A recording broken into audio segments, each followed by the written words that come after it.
जय हिंद। तो हमने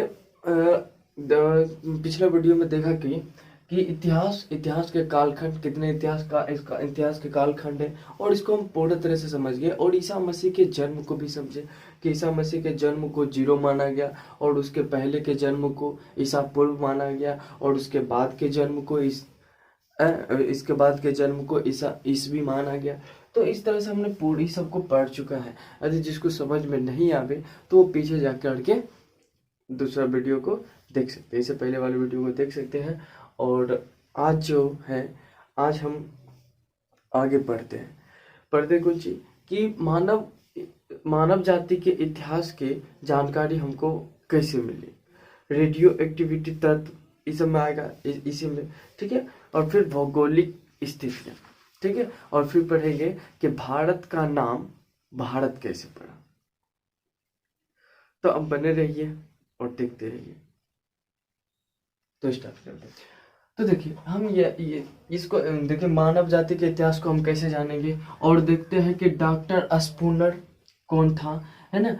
मुद्रा शास्त्र किसे कहते हैं, या फिर और कौन चीज, रेडियो कार्बन या रेडियो 14, ठीक है। रेडियो कार्बन विधि या फिर कार्बन 14 पद्धति, है ना, क्या है। और हम देखेंगे कि भारत के कुछ भारत की भौगोलिक दशाएं। तो एक हम देखना स्टार्ट करते हैं, ठीक है। तो बने रहिए, बहुत ही अच्छा तरीके से हम इसको समझ लेंगे, है ना। देखते हैं दिमाग खोल के, है ना, क्योंकि ये सब कहानियां और कहानी, अरे कहानी के तो हम बिहारी ऐसी याद कर लेते हैं कि ना, तो आसानी से देखते हैं। तो क्वेश्चन है मेरा कि मानव जाति के इतिहास को हम कैसे जानते हैं। मानव जाति के इतिहास को हम कैसे जानते हैं, बताओ। तो सीधी सी बात है ना कि मानव जाति के इतिहास, यदि हम सोच लो आपसे पूछ ले का आप कुछ नहीं जानते, है ना। अरे हमरा से कोई पूछ लिया, हम कुछ जानबे नहीं कर रहे, तो तनी को सोचेंगे मानव जाति के इतिहास, अच्छा है। हाँ, तो मतलब मानव जाति के इतिहास जो है ना, मतलब कि कहीं खुदाया तो ओकरा से कुछ सामान मिल गया, है ना, कि जो लिखल रहता है कुछ, ये सब तो आसानी से तनी मनी नहीं जानेंगे ना, नहीं पढ़ेंगे तैयो बोल लेंगे। लेकिन हम तनी पढ़ लेंगे ना, तो यह चीज बात हम सही ढंग से बोलेंगे और अच्छा से। जो इतिहास की को जो हम जानते हैं ना, वो बहुत से स्रोत पे है ना, बहुत से स्रोत हैं जहाँ से हम मानव जाति के इतिहास को आसानी से जान सकते हैं। तो पहला देखते हैं कैसे, कि पहला स्रोत है कौन सी, पुस्तिका। पुस्तिका यानी पुस्तक में लिखा। आगे कोई देखते हो कि कोई कहानी कौन सी हुआ, जैसे रामायण हो रहा है तो उन्हें वाल्मीकि रामायण को लिख रहा था, अब पहले ये लिख दिया था जहाँ था। तो वैसे ही कर करके हम उतना दूर नहीं जाएंगे, है ना। भगवान है, भगवान पर छोड़िए, पहले हम इसको, ठीक है। देखिए, पुस्तक में उन राजाओं की कहानी लिखी जाती थी, ठीक है। उधर राजा काम कर रहा है, इधर कोई लेखक, कवि उसको लिखता था, है ना, बैठ कर आराम से कवि का काम ये लिखना, ठीक है। तो कहानी लिखा रहता है, धर्म और धर्म उसी पुस्तक में कहानी, धर्म, औषधि, है ना, मतलब देखो बोलते हो दवाई बीरो के बारे में जानकारी लिखा जाता था। तो कहीं मंत्र लिखता था, तो कहीं विज्ञान भी लिखा जाता था, ठीक। तो विज्ञान, अब देखो ये सब इसमें लिखा जाता था। और इसके अलावा उस पुस्तिका में महाकाव्य भी मिलता था, काव्य, नाटक। ये पुस्तिका जो लिखी होती थी हाथ से लिखी होती है, और हाथ से लिखी होती है, इसलिए इस पुस्तिका को पांडुलिपि कहते हैं, ठीक है, पांडुलिपि। अब देखो, पांडुलिपि दो चीज में लिखा जाता था, एगो ताड़पत्र, एगो भोजपत्र में। एगो ताड़पत्र, एगो भोजपत्र में। अब ताड़पत्र और भोजपत्र कौन सी, अब कहीं न कहीं अब अति में हिस्ट्री वाला में, जैसे कि कोई एपिसोड जैसे देखो तो अशोक सम्राट या कुछ, कि ऐसे कर के उल्टाता है ना, या फिर ऐसे कर के एगो पत्थर निकल रहता है, वो जो आप देख रहे हैं, है ना, वही कौन सी हो गया, ताड़पत्र हो गया, वही भोजपत्र हो, है ना, ताड़पत्र या भोजपत्र। अब देखो, इसकी जो भाषाएं होती थी, या तो संस्कृत होता था, इसकी भाषाएं संस्कृत होता, संस्कृत के अलावा भी, ठीक है, संस्कृत के अलावा भी प्राकृत भाषा होता है। प्राकृत भाषा मतलब कि जो उस समाज में बोला जाता था उस तरह की भाषा, और तमिल भी, ठीक है। प्राकृत भाषा हो गया, संस्कृत हो गया, तमिल होता था, तब ये सब माध्यम से उसको लिखा जाता था। ठीक। अब दूसरा देखते कुछ, पुस्तिका तो हो गया, पुस्तिका के अलावा आता है अभिलेख। तो अभिलेख क्या होता था कि बहुत बड़ा बड़ा मतलब जो भी राजा होता था वह राजा क्या करता था, पत्थरों में या फिर कोई धातु पर अपना श्लोक या फिर अपना विचार रखता था, है ना, जैसे अशोक सम्राट भी रखा था, है ना। तो इस तरह से मतलब कि वह बस अपना दीवार पर खुदवाता था या किसी धातु पर खुदवाता था कुछ, वो अपना विचार या वो अपना जो भी बोलना है शब्द को, है ना, और उसको जा करके उसका नियम व्यवस्था उसी में लिखा रहता था, और उसको वहां जा करके लगवा दिया जाता था। और कहता था सैनिक, "ओए, इसको लगा दो कहाँ, इसको उस जगह पर लगाओ इसको उस जगह पर लगाया जाता था जहां लोग आवे और लोग उसको पढ़े। अब कुछ सब लोग तो पढ़ा लिखा नहीं रहता था, है ना, तो कुछ लोग उसको कोई नहीं करता था, पढ़ के सुनाता था कि हमारे यहाँ अशोक सम्राट ने नया नियम लागू करवाया है, ये चीज, अब उसका पालन हो, है ना, ये विनम्र निवेदन है।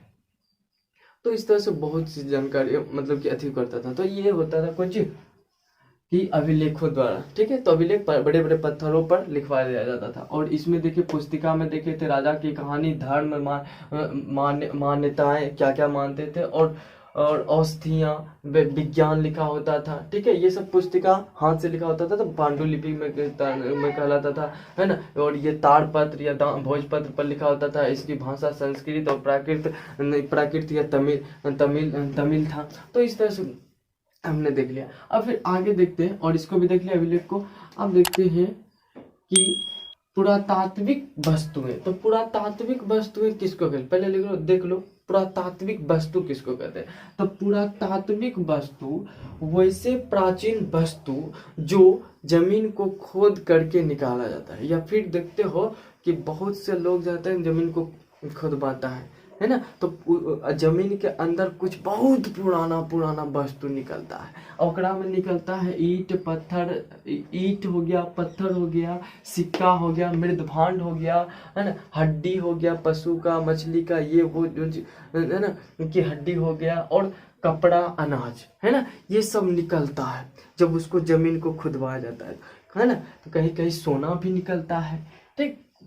तो ये पुरातात्विक वस्तुएं हैं। अब देखो, पुरातात्विक वस्तु को जो निकालता है उस आदमी को क्या बोलते हैं, पुरातात्विद बोलते हैं। उस आदमी को पुरातात्विद बोलते हैं। अब इन जो कोदरिया से कोड़त रहता है उसको नहीं, और जो ओकरा पर रिसर्च करता है, जो ऐसा वस्तु जमीन से निकाल के उस पर अध्ययन करता है, ठीक है, वो पुरातात्विक। कोदरिया से कोड़े वाला वो मजदूर हुआ, है ना।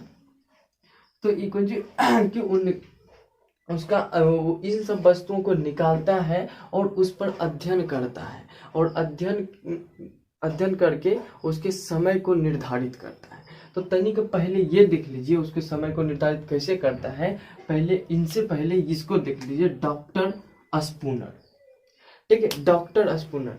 अरे डॉक्टर स्पूनर नाम सुन के लगता है कि अंग्रेज है ना।